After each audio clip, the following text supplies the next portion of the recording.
decreasing function. Sometimes we say decay.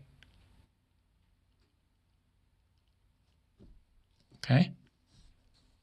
I just had a message on my phone. I don't know what it said, but I think we're still recording. Okay. And if A is greater than 1, it is a shape like this. As X gets bigger, Y gets bigger. That's called an increasing function or growth. This is decreasing, sometimes called decay, because something is decaying. This is increasing, going up left to right, growth. Here's all that stuff I talked about before. Here's a y-intercept 0, 1. They're both concave up. They're nice, smooth graphs. They're continuous. They're one-to-one. They have both of them have a horizontal asymptote, which is the x-axis, y equals 0. Okay? We learned all that stuff. By the way, f of x plus 1 over f of x equals a. Notice if, let me do it here, I guess.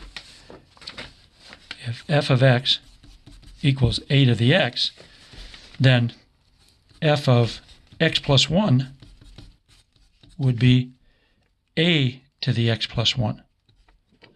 So f of x plus 1 over f of x equals a to the x plus 1 over a to the x.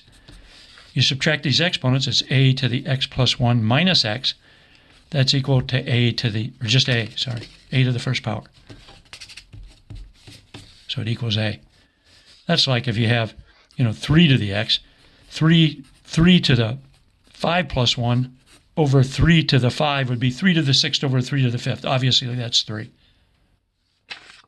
Anyway, okay, so that's kind of a summary of, I don't know if you saw all that, but I'll put this on the, a to the x.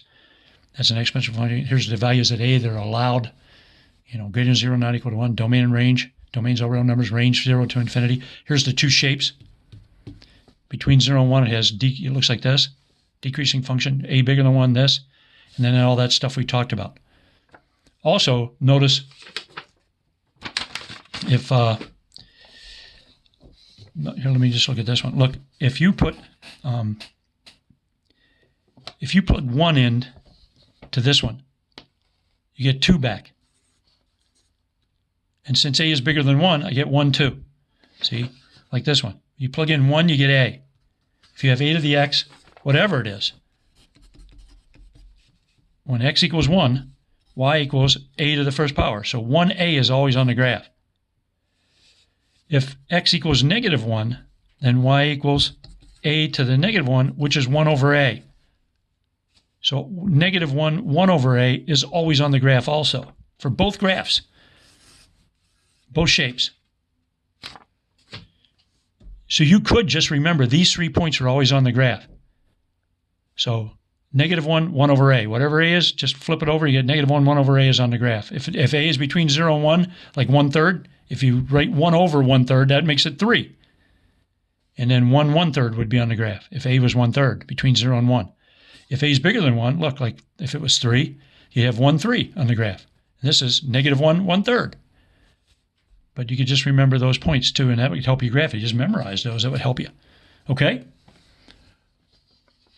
All right. Anyway, there's a beginning here. Let's see. So,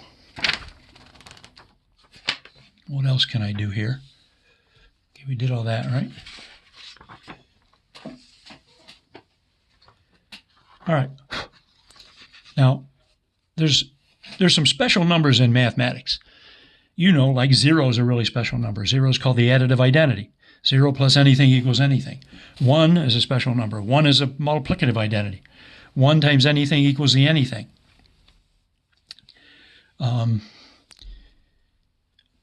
Pi is a real special number. It's a ratio of circumference and diameter, circumference divided by diameter is pi, okay? Which is about 3.14. But remember, pi is an irrational number, which means the decimal part, if you write in decimal form, never terminates, never repeats. I, square root of -1, we learned that's a real special number. There's another special number called e. And it has kind of a weird definition, but I'll find it in your book too, so I can talk about it in a minute. Let me just see where it is. Hold on. Oh, there it is. Okay. On page 796, they have the definition. But the number e is defined as this thing, this weird expression here, as n increases without bound. So as n goes to infinity, as n gets bigger and bigger, n is 1, then 2, then 3, then 4, then 5, and then a million, then a billion, then a trillion, etc. What happens to this expression? If you plug in bigger and bigger numbers, 1 plus 1 over n, all raised to the nth power, the bigger the number you plug in, the closer and closer this number gets to, it's around 2.7, but e is an irrational number. It closes in on one number. There's a table in the book. Let me see if I can show it to you. Here's a table on page 796, and it shows what happens when you plug in all these numbers, bigger and bigger numbers, and then what happens to 1 plus 1 over n to the n. You get closer to 2.7, 18, 28, 1827, or what, I don't know, whatever it is, but it goes on and on forever. The decimal part never terminates, never repeats, but it's about 2.7. That's a really, really important number in mathematics. You'll see that when you take calculus. So we have some, this special exponential function, which is called the natural exponential function. I didn't write it here, but okay, natural, what it's usually called. Exponential, I'll just abbreviate that function. F of x equals e to the x. Now remember, e is a number, but it's an irrational number, so we can't write it like 5. That's a symbol. That means e. That's an exact value. It's just in decimal form. You can't write it exactly because the decimal part never terminates, never repeats. But it's about 2.7. Now 2.7 is, thought I had something else here, but I guess not. 2.7 is greater than 1. 2.7, which is approximately e, is greater than 1. And since that's the case, I just showed you that where did I put it now? If the base is bigger than 1, this is the graph. So all this stuff here applies to if a was e. See, I even have this, I'll give you this to you, but as n goes to infinity, 1 plus 1 over n to the n goes to e. E is an irrational number, approximately 2.7. The natural exponential function, base e, I have all the stuff right here. Let me even look at it right here, I guess. I also have it here. Here, I'll do it. Let me do it here because I did more work. So here's this new function. You may not have seen it before because you may not have studied e, but e to the x. So I made a table, x, and then the y. F of x is y, e to the x. So if I put in -2, I get e to the -2. What is that approximately? I punch it into my calculator. See, here I'm going to do it for you. See, so let's clear that. Now on your calculator, you should see a button, if you have a scientific calculator, that says ln. And above that has e to the x. So what I'm going to do is second function, e, and what it gives me is e with a caret. That means e to the power. Now I can plug in the number I want. So -2, as I'm putting that in there, and I punch it in, and I get 0.135335, like that. So it's about approximately 0.14. Now the rest of them, I'm not going to punch them on my calculator. You saw how to do it. But if I plug -1 in, I get about 0.370. I get 1. E to any 0, e to the 0th power is 1. Anything to the 0th power is 1 except for 0. If you plug in 1, that's e. That's about 2.7. E squared is about 7.4. I just gave you some numbers. But see, you plug -2 in, you get e to the -2, which is 1 over e squared. F of -2. If you plug in -1, you get e to the -1, 1 over e, about 0.37. Plug in 0, e to the 0th 1. Plug in 1, that's e to the first power, about 2.7. Approximately, if you want a decimal approximation. 2, that's e squared. F of 2 is e squared, about 7.4. Now we graph it. I'm not going to put 7.4. I'm going to write e squared. That's the exact value. So I'm going to graph these ordered pairs. -2, e to the -2. -1, e to the -1. Those are the ordered pairs. So I'm graphing them. Notice 0, 1 is on the graph again, just like it was supposed to be. 1 to the right, up e, about 2.7. 1e is on the graph, as you notice, over here. 1e. 2, e squared, which is about 7.4. So 2 to the right, up e squared. negative 1, e to the negative 1, or 1 over e, which is about 0.37. So negative 1, e to the negative 1. Negative 2, e to the negative 2. Again, it has that shape that it's supposed to have because the e is greater than 1. That means it has this shape because a is bigger than 1. The base is bigger than 1. And all this stuff is true. So I rewrote it here. The domains, all real numbers. We already knew that. The range is 0 to infinity. We already knew that. Has a y-intercept of 0, 1. We already knew that from what we learned before. It's continuous, smooth, 1-to-1, concave up. We've already discussed that. As x goes to infinity, to the right, the graph goes up. The e to the x, the y-coordinate, goes to infinity. The e to the x increases without bound as x does. As x goes to negative infinity, to the left, you can see it from the graph, e to the x, the y-coordinate, goes to 0. Again, there's a horizontal asymptote, and it's y equals 0. Okay, remember, I didn't graph just 1, 2, 3, 4, 5 points here. I graphed an infinite number. This is an infinite number of points. You can't write them all down. So you either write this, or you draw a picture, a graph of all the answers. But that's a graph of e to the x.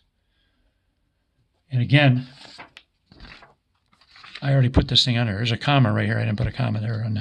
I probably won't be on the one you have on Canvas, but I put one of these on Canvas, and you can see here's e to the x.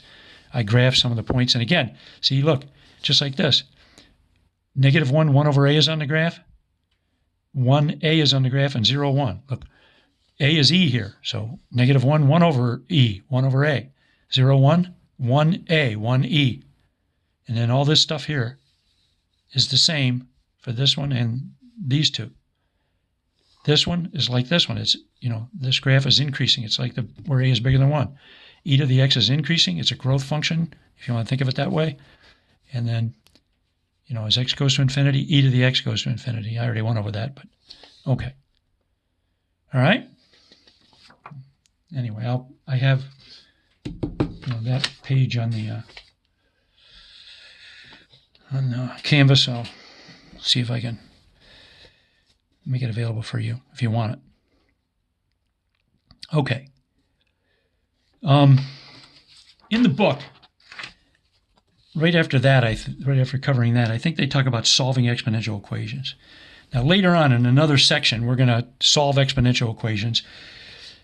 A bunch of different types, and logarithmic equations. We're going to study those too. But right now they have some exponential equations we can solve, but they have to be a certain kind to solve them the way I'm about to show you. But anyway, solving exponential equations of this certain kind. Here's, an if-then statement is true. If a to the x equals a to the y, if the bases are the same, and these two are equal, the exponents must be the same.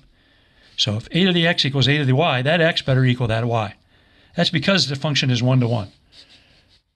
If you can figure that out, for every, if you plug two different numbers in, if you plug two things in and you get the same answer, those two things you plugged in were the same, because you're plugging in x's. And remember, every time you plug in an x, you can only get one y back. It's 1 to 1. And every time if you put the y in, you're only going to get one x back too, to matches up with it if you pick y from the range. So anyway, we're going to use this property to help us solve some simple type exponential equations. Here's one. 2 to the x plus 1 equals 16. Now, I can only solve this, right now, because I don't know how to do it otherwise. It can be solved in another way. But if I can write it like this, write the two sides with the same base. 16 is the power of 2. So I can write this as 2 to the 4th easily. I know what that is. By this property, I can now say, wow, okay, if the bases are the same, the exponents must be the same by this little property here. So x plus 1, that exponent must equal 4. Now, I'm not just subtracting the 2's away. It's not a subtraction or anything like that. You're actually taking a log of both sides. We don't know that yet, but we're just using this. We're rewriting this like this. This has the same solution as this step because of that. But we're not like subtracting the 2's. Understand, we're not doing that. We're just rewriting it using this if-then statement. Then you just solve this, x equals 3, and then I can check it. See, put 2 to the 3 plus 1 in. Does that equal 16? Yeah, 2 to the 4th equals 16. You can check it. Here's another example of a problem we can do using this property. 3 with an exponent of x squared over 9 to the x equals 27. Notice they're all powers of 3. So I could write this as 3 to the x squared over 3 squared, that's 9 to the x, equals the 27. But I'm going to, and I could put a 3 cubed right there, but I will eventually. Next step, I'm going to multiply the 2 and the x together. So I write this as 3 to the x squared over 3 to the 2x equals 27 is 3 cubed. Notice everything's powers of 3's. Use properties of exponents. I can subtract these two exponents. That's 3 to the x squared minus 2x using those properties equals 3 cubed. Now the exponents are the same. And the bases are the same, so the exponents are equal. So x squared, and again, we're just using this property to rewrite the problem. I'm not subtracting the 3's. If you know about logarithms, we actually just took a log of both sides. But now I have this quadratic equation to solve. Subtract 3 from both sides, factor the left side, set each factor equal to 0, and solve. I get 3 and negative 1. I'll let you check that. And then you can check the answers too. They work. Here's another example with e in it. So what? Don't let that scare you here. Solve this one. Everything has base e. So again, I can use that same kind of property we did over here and subtract these two exponents. 2x squared minus 3x as an exponent on the e, using properties of exponents, equals e squared. Now the exponents have to equal each other because the bases are the same by this. Again, I get a quadratic equation, subtract 2 from both sides. This one factored as 2x plus 1 times x minus 2 equals 0. Set each factor equal to 0. I get negative 1/2 and 2. Check them. I picked this one out of the book.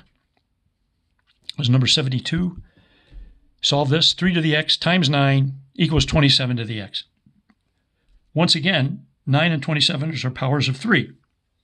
So I should be able to write it like this property. There's that if-then statement shows us. 9 is 3 squared, so I put a 3 squared there. 27, I wrote a 3 cubed there to the x power now on the right side of the equation. I can add these exponents using properties of exponents. So 3 to the x plus 2 equals, I can multiply these exponents here, equals 3 to the 3x. Since the bases are the same, the exponents must equal each other. X plus 2 must be 3x. Subtract x from both sides, divide by 2, x equals 1. I'll let you check it. Okay?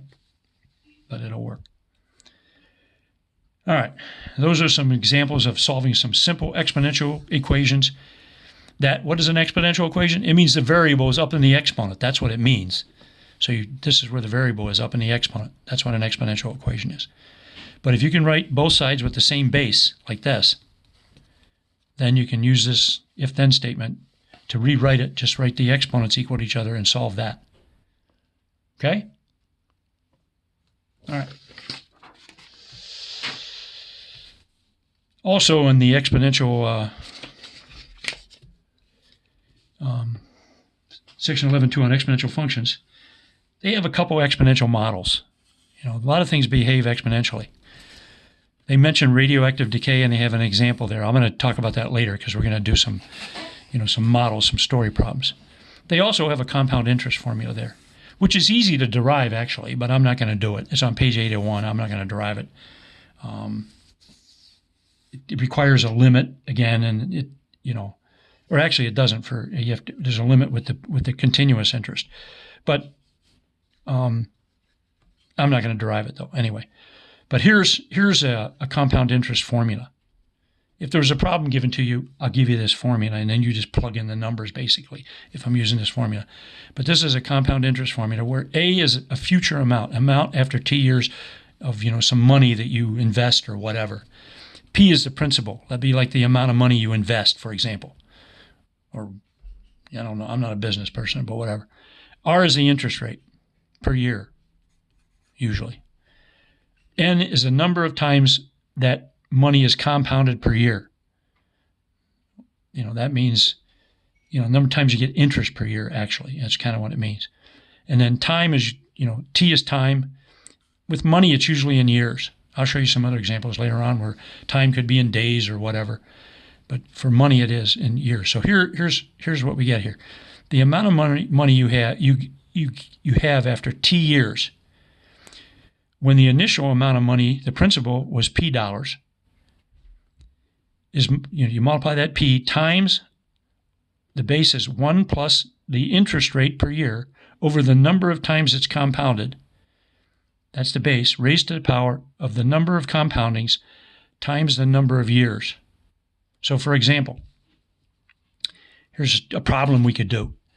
Suppose you say, I have $1,000. I'm going to invest it, let's say, and I'm going to get interest rate of 4% per year,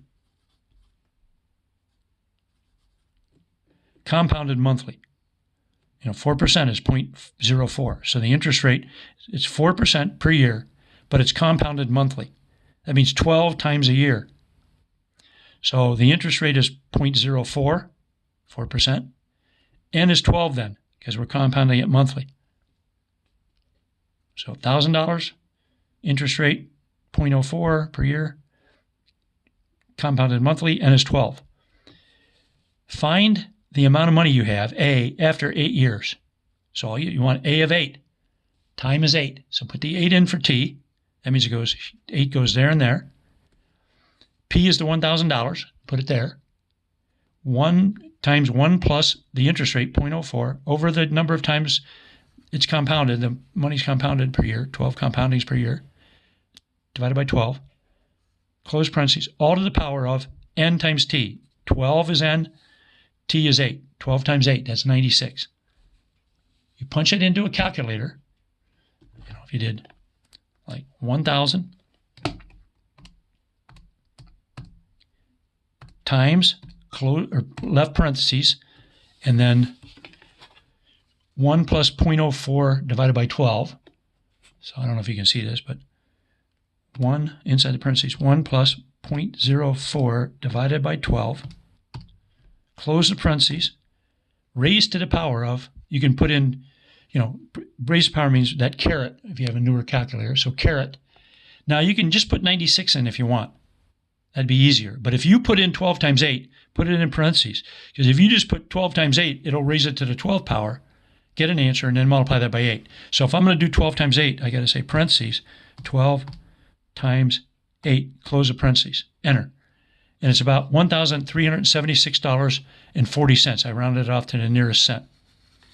So if you invested $1,000 and you were getting 4% interest per year, and they were compounding it 12 times per year, you would end up with $1,376.40. Okay? Now, sometimes, usually I don't usually because I don't have time, but if I was way ahead in class and I had the time, and I'm not going to do it to you, but sometimes I'll derive this formula. I'll show you the difference between simple interest and compound interest.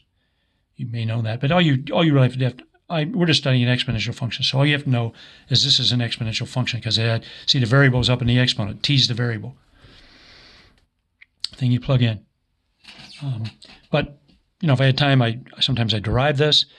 I show how it's how you get this formula by compounding a bunch of times per year and how compounding works. I do it once per year first and then increase the compoundings and show you how you get this formula. And then as a number, you do something called continuous interest too. I'm not going to show you this, but continuous interest means you get interest every instant of time. So N is the number of times you get interest per year. So you let N go to infinity and you look at what happens to this. As N goes to infinity, it's kind of interesting. The number E pops into the problem and you get a future amount of money with continuous interest is the principal times E with an exponent of RT, where R is the interest rate per year and T is the number of years. So you may have seen that formula too, but I'm not asking you to know that. If you had to know one of these, I'd give it to you and you just plug the numbers in like I just showed you here. Okay, but that's one example of a model. A lot of things behave exponentially. Okay? All right. You know what? I'm going to end this because I really go long on these things sometimes. So I think that's already going to be 2 videos because my phone, after about a half an hour, about 33 minutes, it seems it breaks it up into parts. So I'm sure I went over a half an hour or so. But anyway, that's section 11.2 with a little extra stuff there. And next video, talk about 11.3 logarithmic functions. But I'll even talk a little bit about 11.1. You're not responsible for 11.1, but it's on composition and inverse functions, as I mentioned. And to really kind of get the idea of the relationship between an exponential function and a logarithmic function, you really have to understand what inverse functions are. Also, there's a test coming up. What was it? I think I told you it was April 13th. And I think I'm giving you from 11 a.m. to 4 p.m. You can look on Canvas. It's already, you can't see the test, but it already tells you a little bit about it. But I think that's correct. I emailed you about that. I'll email you again. But the next test will be, on that, what was it, chapter 12 and chapter 10, was it? I think it was chapter 10, right? Yeah, chapter 10 or whatever, So, that test. This chapter 11 stuff will not be on test 4. It'll be on test 5. Okay?